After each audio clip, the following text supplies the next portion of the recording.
주 예수님, 이 아침에도 당신의 이름을 부름으로 당신의 영 안으로 나아갑니다. 연합된 영을 접촉함으로 그 안에서 당신을 실제로 누리기를 원합니다. 우리 당신은 모든 것을 포함하신 분, 참으로 우리가 실제로 체험할 수 있는 분이신 것을 내가 감사합니다. 오늘도 이러한 빌립보서의 말씀을 주님께 부탁드립니다. 이러한 말씀을 주님 사용하시옵소서. 우리에게 생각의 영을 허락하시고 우리의 모든 생각들이 영 안에 두어지기를 원합니다. 우리를 모든 분주함에서 구원하소서. 물질적인 영역에서 구원하소서. 신성하고 비밀한 영역 안으로 영 안으로 인도하소서. 당신의 말씀을 듣기 원합니다. 주 예수님, 다만 당신께서 말씀하는 시간이 되기 원합니다. 당신의 이러한 깊은 것들을 우리에게 말씀하시고 그리스도를 체험함에 있어서 우리가 더 전진될 수 있도록 우리 안으로 말씀하시기를 원합니다.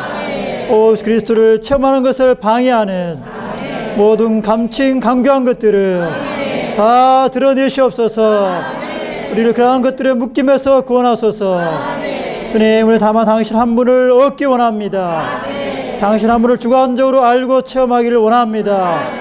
당신으로 인하여 모든 것을 해로 여김으로 주님을 더 얻고 체험하기 원합니다. 주님께 이 시간을 의탁하여 드립니다. 주와 당신만을 사랑하고 주님 한 분만을 높여드립니다.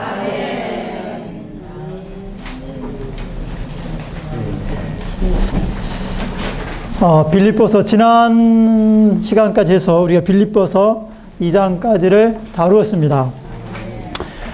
빌립보서의 전체적인 주제가 무엇이죠? 우리가 그 회복력 개요를 빌립보서 개요를 같이 한번 살펴보기를 원합니다.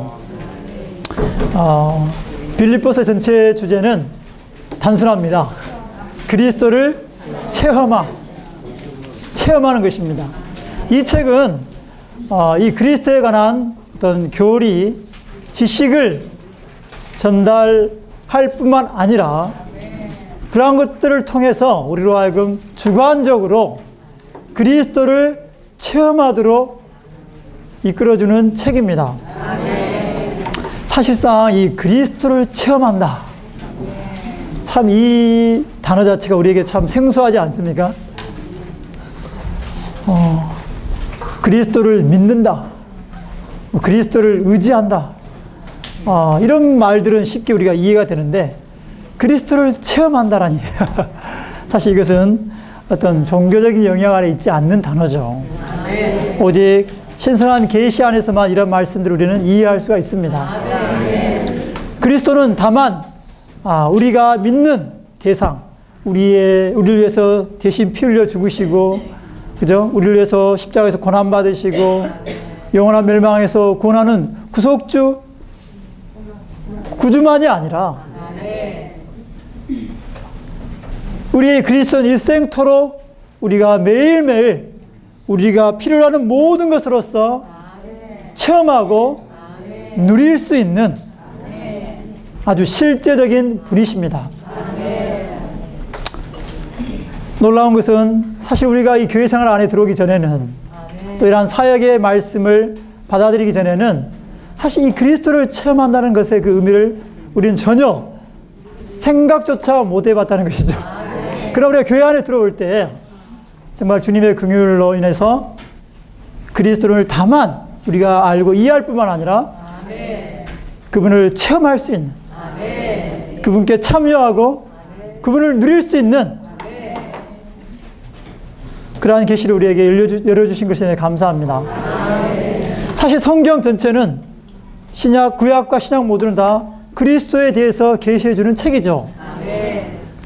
하나님께서 성경 66권을 사용해서 그리스도를 우리에게 계시하신 이유가 무엇입니까?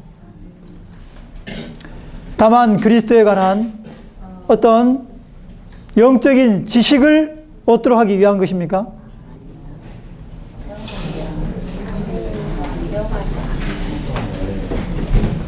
우리가 이러한 창세기부터 계시록까지 그런 모든 말씀들을 우리가 주의 깊게 살펴본다면 성경을 통해서 그리스도를 계시하신 그 하나님의 의도가 바로 그분의 백성들이 이 그리스도를 체험하기 원하셨다는 것을 우리는 알 수가 있습니다. 우리는 창세기 2장에서 보게 되죠. 하나님 형상과 모양대로 창조된 사람을 무엇 앞에 두었습니까? 생명나무 앞에 두었습니다. 생명나무를 보고 생명나무가 어떤 나무인지를 연구하고 탐구하고 그렇게 하라고 생명나무 앞에 두셨습니까? 생명나무의 그 과실을 먹으라는 거죠.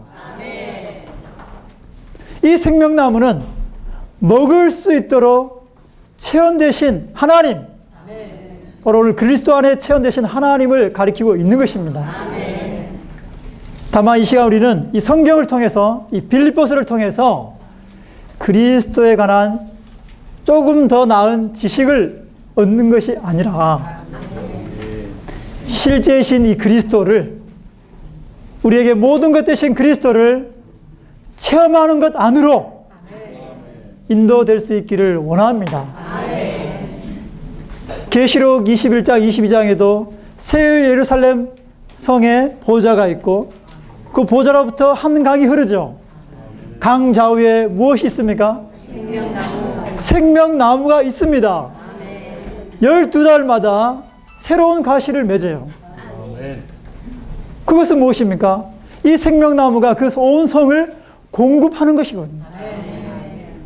그러므로 새 예루살렘에 참여할 우리 모두는 영혼 안에서도 생명나무신 그리스도를 우리는 체험하고 누릴 수가 있는 것입니다. 오늘 교회 생활 안에서는 어떻습니까? 더더욱 그렇지 않겠습니까? 더더욱 우리는 이러한 교회 생활 가운데서 이러한 그리스도를 거듭난 이후부터 주님 앞에 서는 그날까지 우리 매일매일 우리 그리스도를 누리고 체험할 수 있습니다. 감사합니다. 바울 형제님은 빌립보서를 쓴 목적이 다른 게 아니에요. 우리를 이러한 그리스도를 체험하는 것 안으로 이끌기를 원했던 것입니다. 그리스도를 어떻게 체험합니까? 첫 번째 1장에서는 그리스도를 우리의 삶으로, 우리의 생활로 체험하는 것이죠.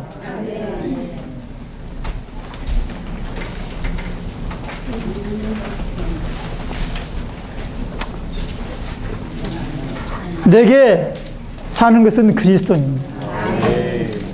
바울에게서 삶은 자신이 아니라, 율법이 아니라, 종교적인 열심도 아니고 그의 생명 대신 그리스도였습니다. 빌립보 감옥, 로마 감옥에 갇혀 있는 그러한 아주 힘든 상황 속에서도 그는 예수 그리스도의 영의 넘치는 공급으로 인해서 그리스도를 살 수 있었고 그리스도를 확대할 수 있었습니다.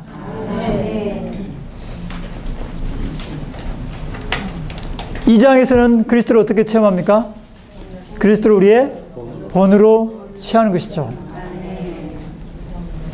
하나님과 동등되시지만 그것을 붙잡아야 할 가치 있는 것으로 여기지 않고 기꺼이 자기를 비우시고 낮추셔서 노예의 모습, 사람의 모양으로 오셨습니다. 십자가에 죽기까지 순종하셨습니다. 그러므로 하나님이 그분을 부활 안에서 승천 안에서 높이셔서 모든 이름 위에 뛰어나게 하셨고 모든 무릎이 그분의 무릎 아래 꿇게 하셨습니다. 자신을 낮추시고 비우신 이 그리스도를 우리는 우리의 본으로 매일매일 체험할 필요가 있습니다. 이기적인 야심과 헛된 영광을 구하지 아니하고 다 우리는 남을 나보다 더 낮게 여김으로, 그렇지 않습니까? 그리스도를 그러한 본으로 우리는 체험할 수가 있는 것입니다.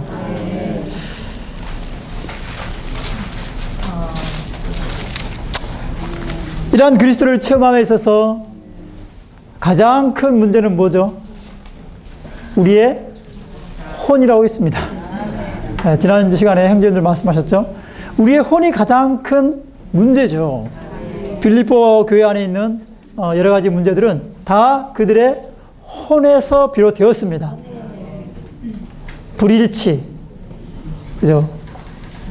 다른 것들을 추구하는 거죠. 그들은 한 가지 것을 생각했어야만 했습니다. 그 한 가지 것은 무엇입니까? 그리스도를 체험하는 것입니다. 다른 것을 생각해서는 안 되었죠. 오늘 교회 생활 가운데 우리가 그리스도를 체험하는 이 한 가지인 것만을, 같은 것만을 생각한다면 우리는 모든 불일치로부터 구출될 수가 있을 것이고 이기적인 야심과 헛된 영광에서 구출받을 수 있을 것입니다. 모든 불평과 원망에서 구출받을 수 있을 것입니다. 참되게 그리스도를 우리는 체험하게 되겠죠. 자, 이제 3장에 왔습니다. 3장에서 우리는 그리스도를 어떠한 분으로 체험하게 됩니까? 우리의 목표로 체험하게 되는 것입니다. 우리에게 유일한 목표가 있다면 바로 그리스도입니다. 그리스도를 아는 것입니다. 주관적으로 그리스도를 알고 그분을 체험하는 것입니다.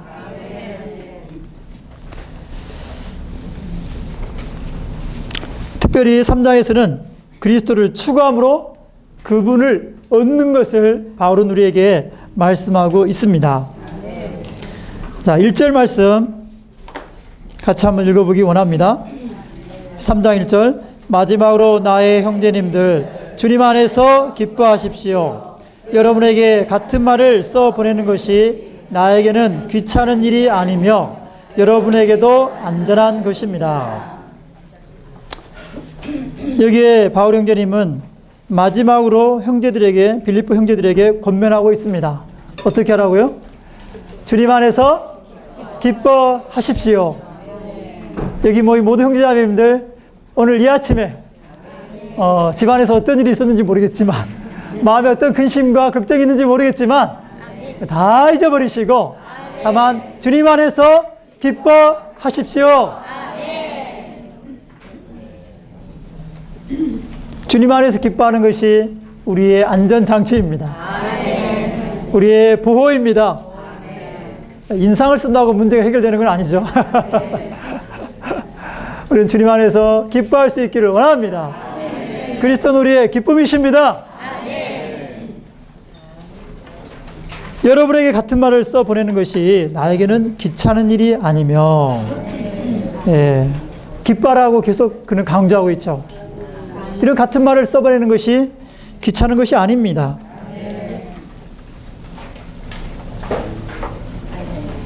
피곤하고 지겹고 성가신 일이 아니죠. 그렇게 같은 말을 써보내는 그것이 빌립보 성도들에게는 안전한 것입니다. 그러므로 우리는 우리의 안전과 보호를 위해서 매일매일 주님 안에서 기뻐하기를 원합니다. 그리스도를 참되게 체험하는 그 표현은 인상 쓰는 거예요. 우리가 그리스도를 참되게 오늘 아침에 아침 부흥을 통해서 주님을 접촉하고 누렸다면 우리는 어떻게 표현되어야 합니까? 기뻐하는 것입니다. 기뻐하십시오. 아멘. 근데 기뻐하라고 말한 이유가 있어요. 왜? 바울 안에 빌립보 교회를 생각할 때 어떠한 염려가 있었던 것이죠. 그 염려가 그 다음부터 이제 언급이 되고 있습니다. 자, 2절을 같이 한번 읽어보실까요?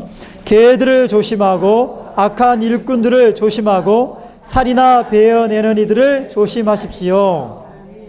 여기 개들이 나옵니다.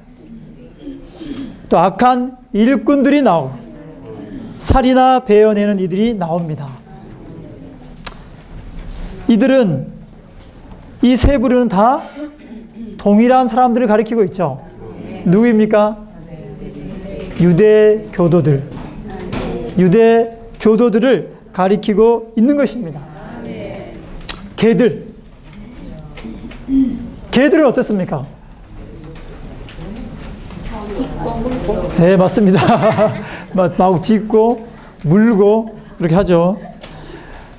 레위기 11장을 볼 때 이 개는 아주 부정한 불결한 짐승입니다.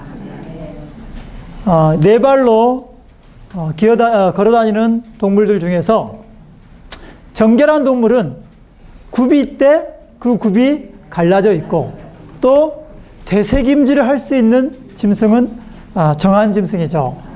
소, 양, 염소. 그러나 굽이 있으되 갈라져 있지 않는 말 같은 거는 부정하고, 굽이 갈라져 있다는 말은 무슨 말입니까? 분별이 있다는 거예요. 분별력이 있다는 것입니다. 어떤 것이 물질적인 것이고 어떤 것이 영적인 것인지, 어떤 것이 땅에 속한 것이고 어떤 것이 하늘에 속한 것인지, 어떤 것이 혼에 속하고 어떤 것이 영에 속한 것인지 분별이 있는 것이죠.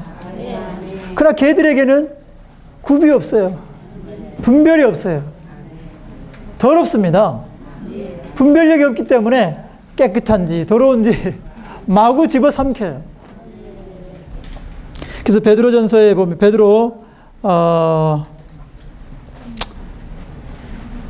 베드로서에 보면은 이 개들의 특징은 자기가 먹은 거를 토해내죠. 토해낸 걸 다시 또 먹습니다. 그럼 어떻게 되는 거예요? 더럽혀지는 거예요. 불결하게 되는 것입니다. 근데 누가 개들이라고요? 종교적인 유대인들이 그러한 개들이라는 거예요. 그들 스스로는 의롭고 흠없고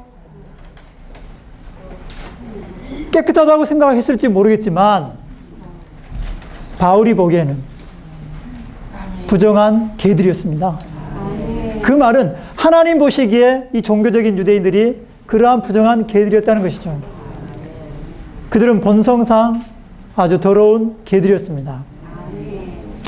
사실상 우리도 이 타고난 본성을 본다면, 우리 자신을 들여다본다면 깨끗합니까? 저 자신 솔직하게 고백합니다.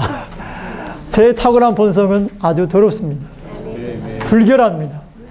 부정합니다. 다 신하시죠?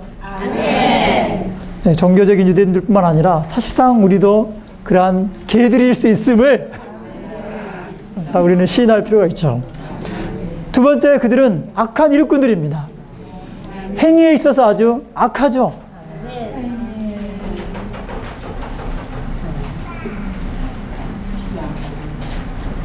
대부분의 종교적인 사람들의 특징은 악해요. 악해서 거칠 것이 없어요.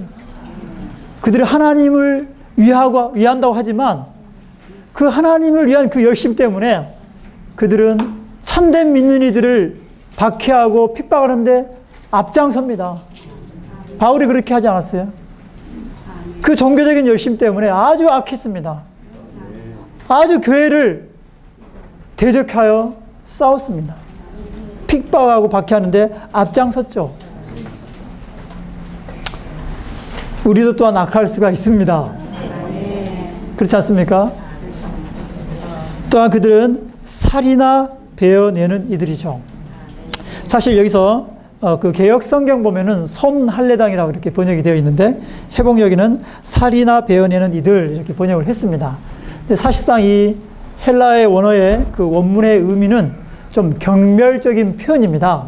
할례를 경멸적으로 표현해서 살이나 잘라내는 이들, 절단 그런 의미를 가지고 있습니다.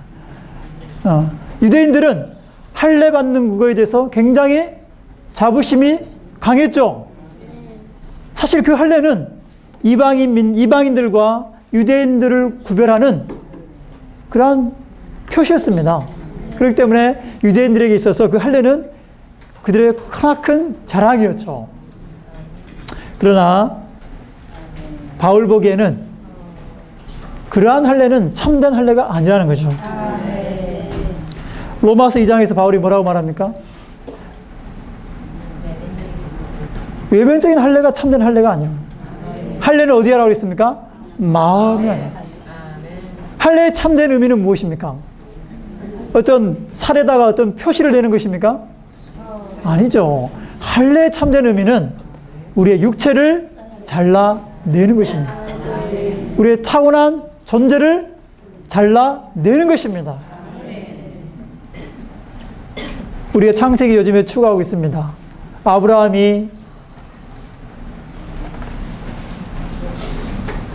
99세 되었을 때 13년 만에 아브라함에게 나타나셔서 그에게 말씀하셨죠. 할례를 받으라. 왜 할례를 받았어야 했습니까? 그는 하나님께서 약속하신 것을 자기가 이룰 수 있다고 생각을 했죠. 그는 자기가 가진 것이 있었어요. 엘리에셀. 또 자기가 할 수 있는 것이 있었습니다. 하갈을 통해서 이스마엘을 낳았죠.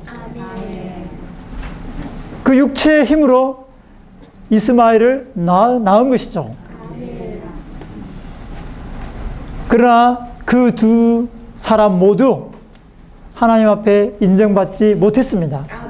결코 아브라함에게 속하는 어떤 것도 하나님의 목적을 이룰 수가 없는 것입니다. 그러므로 그가 가진 것, 그가 할 수 있는 것, 그 모든 것은 할례를 통해서 다 잘라져야 되는 것이죠. 오늘 우리는 할례를 다만 외적으로 받는 그러한 자들이 아니라 바로 우리 마음 안에 그리스도의 십자가로 말미암아 할례를 행하는 자들입니다.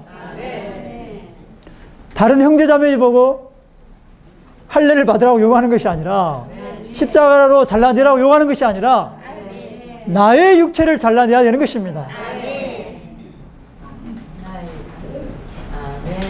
내가 가진 것, 은사, 재능, 나의 성취, 내가 할 수 있는 것, 그 모든 것들 다 잘라내야 되는 것입니다. 내가 육신 안에서 신뢰하고 자랑하는 것들 다 잘라져야 하는 것입니다. 십자가로 처리받아야 하는 것입니다.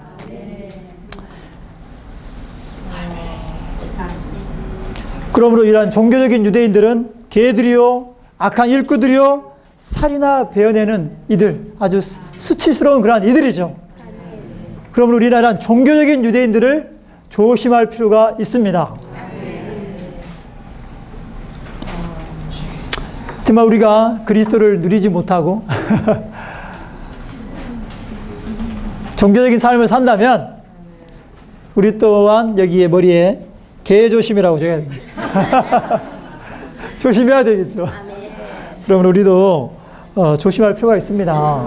예, 이런 부정한 사람들을 접촉하는 데서 조심할 뿐만 아니라 우리 자신이 그러한 부정하고 악하고 수치스러운 사람이 될까 경계하고 조심하고 주의를 기울일 필요가 있습니다. 3절 같이 읽어보시죠. 하나님의 영으로 봉사하고 그리스도 예수님을 자랑하며 육체를 신뢰하지 않는 우리가 참된 할례를 받은 사람들입니다. 여기에 또 세 가지가 나와 있습니다. 여기는 제목에 보면은 영적인 믿는 이들의 적극적인 세 방면이죠.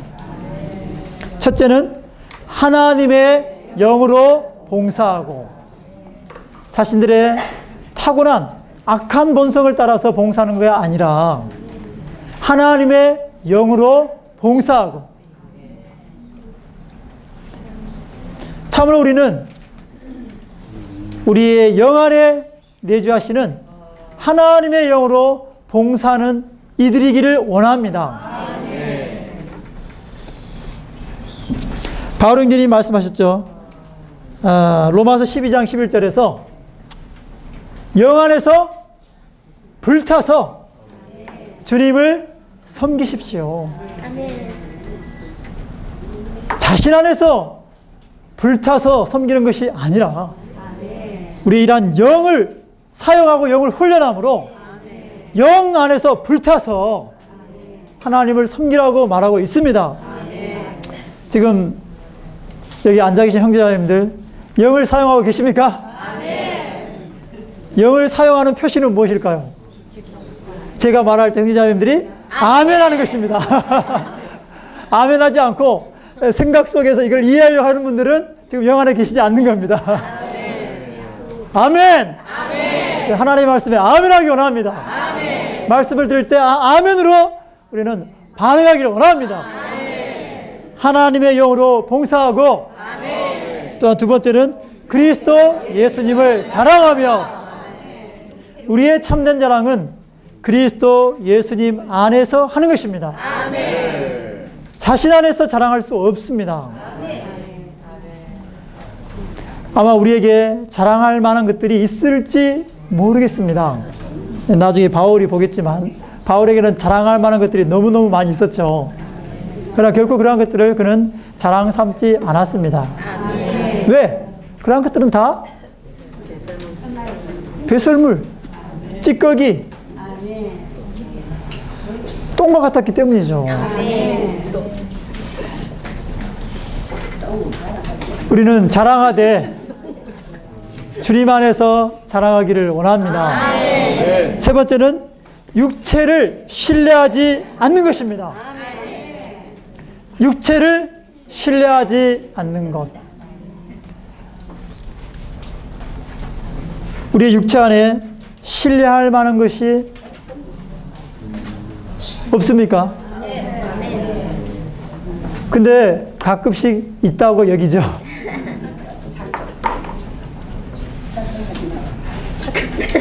네? 착각하시네. 맞습니다. 사실은 심각한 착각이죠. 사실 우리 육체 안에는 신뢰할 만한 것이 전혀 없습니다. 육체는 무엇입니까? 우리의 타고난 존재죠. 참되 우리가 하나님 앞에서 우리 자신을 본다면 우리 육체 안에 어떠한 선한 것도 없다는 것을 우리는 알게 될 것입니다. 아멘.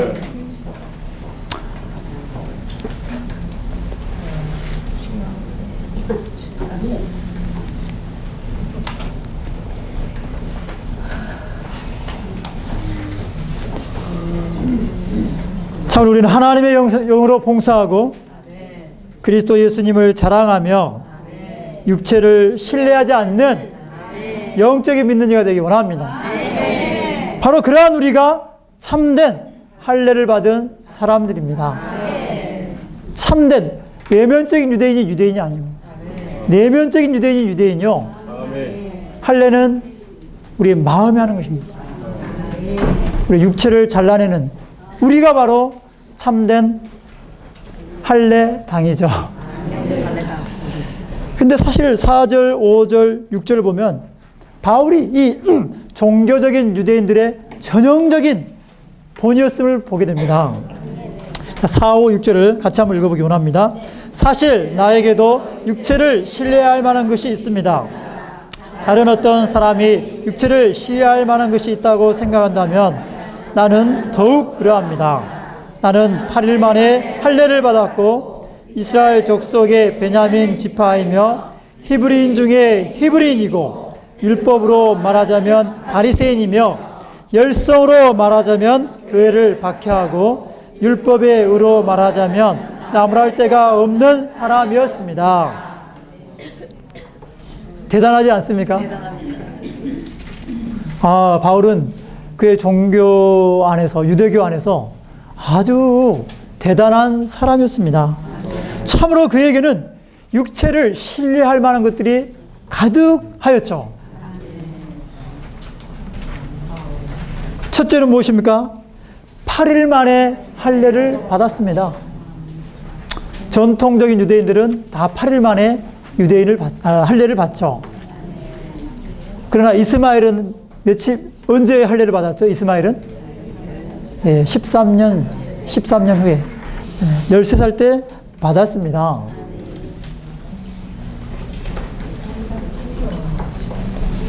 그리고 이 당시에 유대교를 개종한 그런 이들이 있었다면은 그들은 개종한 다음에 받았겠죠. 그에 비하면 바울은 8일 만에 할례를 받았습니다. 율법을 따라서. 두 번째는 이스라엘 족속이었습니다. 이스라엘 족속. 하나님이 선택한 족속 아닙니까? 그들은 이러한 선민 사상이 굉장히 강하죠. 그러므로 그들은 이방인들을 개들로 취급합니다. 상종조차도 하지 않죠. 이방인들 접촉할 때 부정하다고 여겨집니다. 불결하게 된다고 그들은 믿고 있죠. 사도 바울은 이스라엘 족속이었습니다. 선민 중에 한 사람이었죠. 그리고 베냐민 지파였습니다. 베냐민 지파. 아주 신실한 그런 지파죠. 그리고 예루살렘 성이 그 베냐민 지파의 경계 안에 있었습니다. 사실 이스라엘 12지파 중에서 10지파가 배반을 할 때, 배역할 때, 변절할 때 유다와 베냐민 지파는 끝까지 하나님 편에 남아 있었죠. 참으로 신실한 지파였습니다. 사도 바울은 베냐민 지파였습니다. 사무엘도 베냐민 지파죠. 네 번째 그는 히브리인 중에 히브리인이었습니다. 히브리인 중에 히브리인. 그의 친가 쪽으로도 히브리인, 그의 외가 쪽으로도 히브리인. 그는 참으로 정통적인 히브리인이었습니다. 그 다음에 무엇입니까? 율법으로 말하자면 바리새인이었습니다. 바리새인. 이 바리새인은 율법의 가장 엄격한 그러한 파죠. 철두철미하게 율법을 준수하는 그러한 파입니다. 바울은 그러한 바리새파였습니다. 바리새파 중에서도 가장 뛰어난 교사였던 가말리엘 문화에서 배운 수제자였습니다.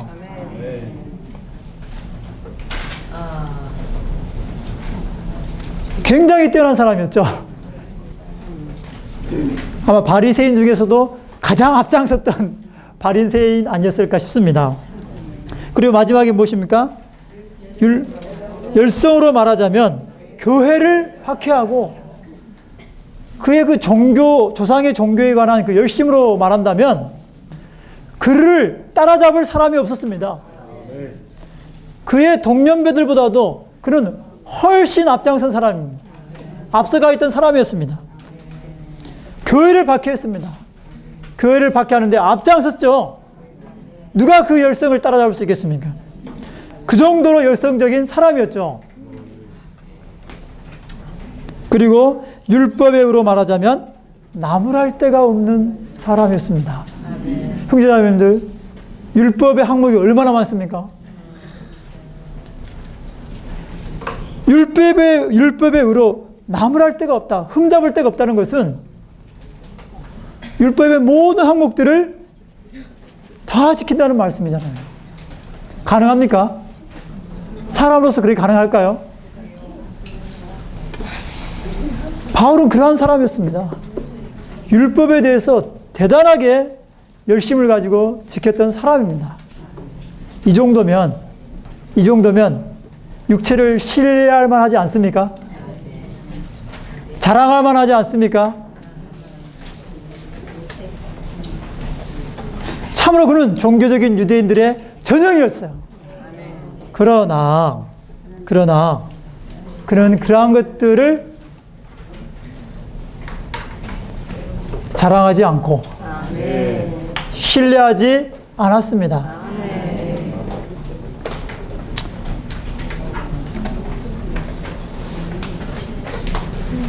오늘 교회 생활 가운데서 우리에게 자랑할 만한 것이 있을 수 있습니다. 그죠? 나는 모태로부터 태어날 때부터 교회를 다녔다.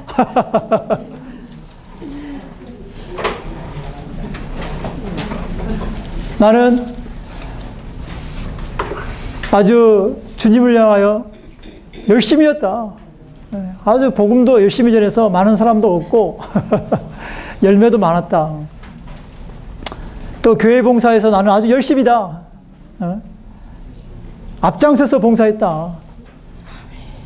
그리고 성경 지식으로 말한다면 나는 라이프 스타디 다 통독하고 결정 연구 다 통독하고 나는 조성된 사람이다. 교회 연수로 말한다면 나는 수십 년이 된 사람이다.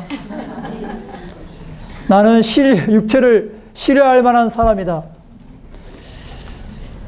혹시 우리 가운데 그러한 생각을 갖고 있지 않습니까? 그럴 수도 있습니다. 그렇잖아요. 사실 우리 자신을 잘 본다면, 주님 앞에서 우리가 우리 자신을 본다면 어느 정도는 우리가 자신의 육체에 신뢰를 두고 있다는 것을 우리는 인정할 수밖에 없을 것입니다. 그렇지 않습니까? 그러나 바울은 그러한 것들을 다 내려놓았죠. 뒤에서 7절부터 보겠지만 그리스도 때문에 그 모든 것을 해로운 것으로 여겼습니다. 자, 우리는 7절, 8절 같이 한번 읽어보기 원합니다. 그러나 나에게 유익이 되었던 것을 나는 그리스도 때문에 해로운 것으로 여기게 되었습니다. 그럴 뿐만 아니라 내가 모든 것을 또한 해로운 것으로 여기는 것은 내 주 그리스도 예수님을 아는 지식이 가장 탁월하기 때문입니다. 내가 그리스도 때문에 모든 것을 해로운 것으로 여기고 그 모든 것을 배설물로 여깁니다. 그래서 내가 그리스도를 얻고, 아멘. 자, 이 7절과 8절이 빌립보서 전체 내용의 핵심이요 심장부입니다. 우리는 이 말씀 가운데 있는 바울의 그 깊은 부담 안으로 들어갈 필요가 있습니다. 그럴 때만이 우리는 참되게 그리스도를 체험하는 안으로 이끌려질 수가 있죠. 앞에서 언급했던 그러한 8가지 항목들, 그것은 그 이전에는, 그가 회심하기 전에는 그에게 유익이 되었던 것들입니다. 그가 자랑할 만한 것이었고 신뢰를 둘 수 있었던 그러한 것들이었습니다. 그러나 이제 그가 회심하고 하나님의 경륜의 노선 안에 들어올 때 이전에 그에게 유익했던 모든 것들이 이제는 그에게 해로운 것이었습니다. 누구 때문에요? 그리스도 때문에. 이것은 반대로 과거에 그에게 유익했던 것들이 이제 이 그리스도를 체험하는 데 있어서 장애물이고 방해하는 요소가 됐다는 것이죠. 그러므로 그는 그리스도를 체험하기 위해서 이전에 모든 유익한 것들을 다 해로운 것으로 여긴 것입니다. 뿐만 아니라 8절에서는 뭐라고 말합니까? 내가 모든 것을 또한 해로운 것으로 여긴다라고 말하고 있습니다. 종교 안에서 그에게 유익했던 것뿐만 아니라 그가 그에게 있는 모든 것을 다 해로운 것으로 여긴다고 말하고 있습니다. 여기서 모든 것은 다만 세상적인 거나 다만 물질적인 것만을 말하는 것이 결코 아니죠. 바울은 그렇게 얄팍한 사람이 아니었습니다. 유대 종교 안에 있을 때도 그런 어떤 물질적인 것, 세상적인 것에 관심을 두거나 사로잡힌 사람이 아니었습니다. 그러면 여기서 말하는 모든 것은 과연 무엇인가요? 예? 종교. 맞습니다. 철학, 문화. 유대 종교요, 철학, 문화. 사실 앞에 우리 언급했던 그 모든 8가지 항목은 유대 종교 안에 있는 요소들이고, 그러한 종교가 어떤 유대 철학을 형성하고 논리를 형성하고 그 유대 민족의 어떤 철학의 바탕이 되지 않습니까? 율법이 그 유대 종교, 유대 민족의 철학적인 사상의 바탕이 되는 거예요. 그리고 그들의 문화의 밑거름이 되는 거 아니겠어요? 종교, 철학, 문화에 속한 모든 것을 그는 해로운 것으로 여겼습니다. 근데 문제는 이러한 이 종교, 철학, 문화가 바로 오늘날 하나님의 백성들이, 믿는 이들이 그리스도를 체험하는 것을 좌절시키는 교묘하고 감추인 대적이라는 사실입니다. 혹시 그걸 생각해 보신 적 있으세요? 내 안에 있는 어떤 종교적인 배경이, 또 내 안에 있는 어떤 철학적인 사고와 논리가 우리의 민족 그러한 것들이 또한 문화적인 이러한 어떤 고상함이 교회 생활 가운데서 그리스도를 체험하는 것에 있어서 방해가 된다고 생각해 보신 적 있으세요? 우리는 결코 그런 것을 생각해 보지 못했을 것입니다. 그러나 여기서 바울 형제님은 이거를 우리에게 말하고자 하는 것입니다. 오늘 우리가 이 회복 안에 들어오기 전에 우리는 다 종교적인 배경들을 어느 정도는 가지고 있을 것입니다. 그렇잖아요? 그리고 여기 회복 안에 계신 분들은 다 그 종교 안에 있었을 때 나름대로 한 자리씩 하시던 분들이세요. 맞습니까? 그러한 영향들이 여전히 우리 안에 있는 거예요.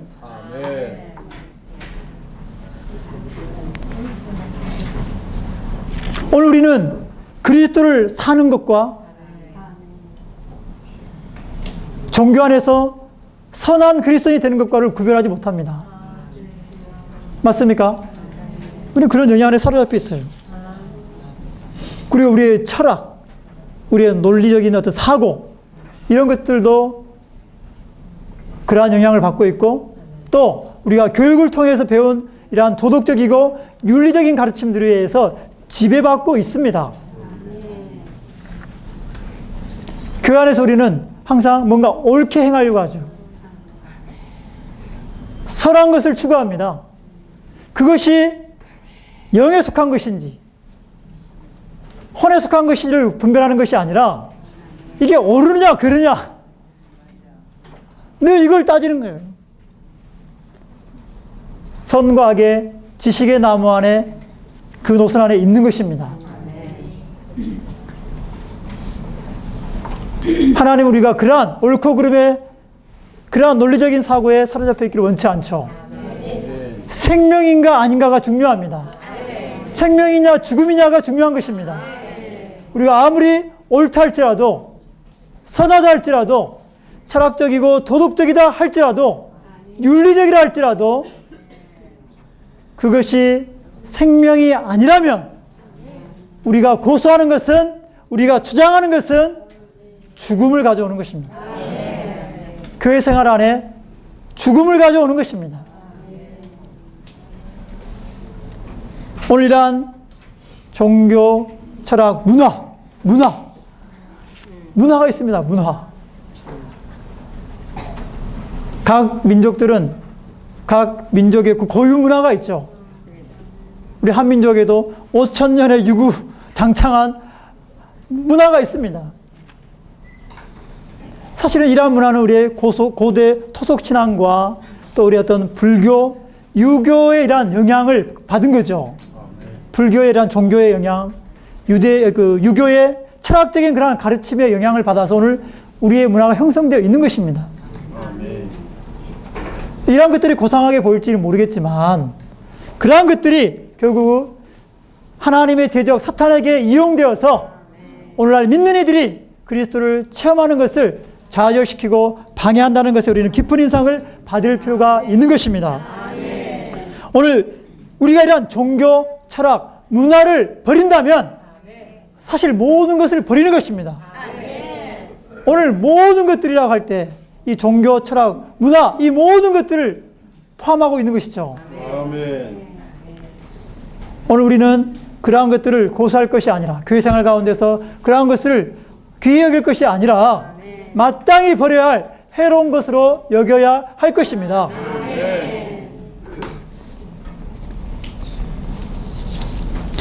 우리가 주님 믿고 거듭났을 때 주님을 우리가 사랑한다면 물질적이고 세상적인 것들을 버리는 것은 어떻게 보면 쉬운 일일지 모릅니다. 그렇죠?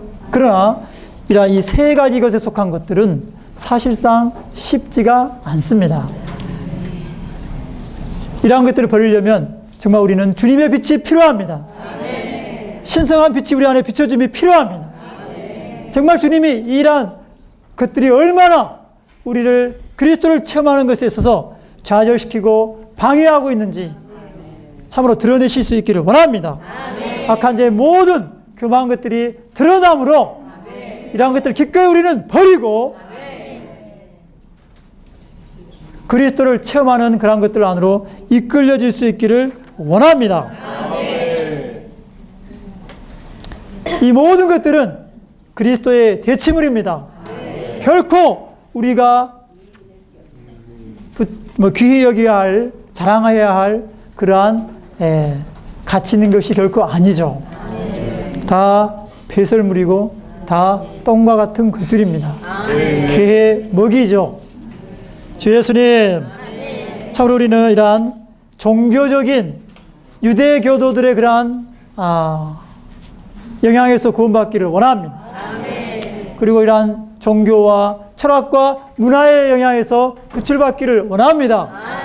참으로 우리는 하나님의 영으로 봉사하고 그리스도 예수님 안에서 자랑하고 우리의 육체를 신뢰하지 않는 그러한 참된 영적인 믿는 자가 되기를 원합니다. 그리고 주관적으로 그리스도를 체험하는 것 안으로 이끌려질 수 있기를 원합니다. 그리스도를 체험하는 이것이 바울에게 가장 가치 있고 귀한 것이었듯이 오늘 교회 생활하고 있는 우리에게 가장 가치 있고 귀한 것이 되기를 원합니다. 어디에 가치를 두겠습니까? 그리스도! 우리의 시시자 좋은 땅이신 그리스도! 이분을 체험하는 것에 우리의 온 중심과 초점을 두기를 원합니다. 씨와 땅만이 하나님의 목적을 이룰 수 있다 하셨죠. 그리스도께서 우리 안에 역사되어질 때 이 씨이신 그리스도가 땅인 교회 생활로 확대되어서 원수를 패배시키고 왕국을 이끌어 올 것입니다. 그분의 거처를 건축하게 될 것입니다. 아멘.